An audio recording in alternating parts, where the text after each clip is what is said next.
3 बातों पर डिपेंड करती है तुम्हारी कहानी। नंबर 1, तुम्हारा अब तक का नॉलेज लेवल कितना है। नॉलेज लेवल तुम्हारा कितना है, 1। दूसरा, तुम कितनी स्पीड से पढ़ोगे। और तीसरा, तुम्हारा रिटेंशन रेट कितना है। रिटेंशन रेट होता है आज पढ़ लिया, तैयार कर लिया तो कितने दिन याद रहेगा, रिटेंशन रेट। अगर ये कम है तो फिर तुम्हें ज्यादा रिवाइज करना पड़ेगा, टाइम ज्यादा लगेगा। स्पीड, सीखने की स्पीड तुम्हारी कितनी है, एक दिन में सारा सीख गए या एक दिन में नहीं सीखे, 3 दिन में ऐसा सीखे। कुछ लोग होते क्लास में, हाँ भाई कल ये पढ़ा था, आ गया, बोला आ गया जी। कुछ लोग कहेंगे नहीं आया जी। तो तुम्हारी स्पीड कितनी है सीखने की, तुम्हारा रिटेंशन रेट कितना है, और तुम्हारा प्रीवियस नॉलेज लेवल क्या है। लेट्स से तुम्हारा प्रीवियस नॉलेज लेवल 40 है और सिलेक्शन के लिए चाहिए 80, तो तुम्हें यहां से यहां तक 40 की दूरी तय करनी पड़ी। 80 प्लस होंगे तब तुम्हारा सिलेक्शन होगा।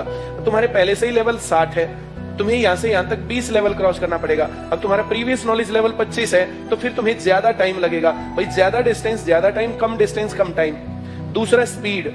अब तुम कितनी स्पीड से पढ़ते हो, सीखते हो, हर रोज कितने घंटे लगाते हो, रेगुलर क्लास में आकर के कितना घर पे रेगुलर होमवर्क करते हो, इसके ऊपर। और तुम्हारा रिटेंशन रेट, ये जो जैसे दिमागी पावर होती है, कुछ लोग क्या होते हैं कि 1-2 बार पढ़ा याद रहा, कुछ लोग क्या होते हैं उनको याद नहीं रहता, भूल जाते हैं, तो उनका रिटेंशन रेट कम होता, उनको मेहनत ज्यादा करनी पड़ती है। ये 3 चीजें डिपेंड करती है कि तुम्हारा टाइम कितना लगेगा।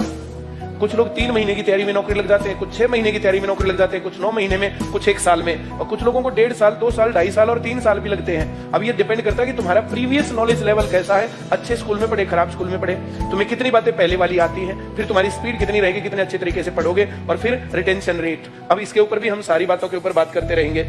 नौकरी लगने का तरीका यह है, जिसको सरकारी नौकरी चाहिए उसे मैथ आना चाहिए, और यहां मैथ मैं पढ़ाऊंगा।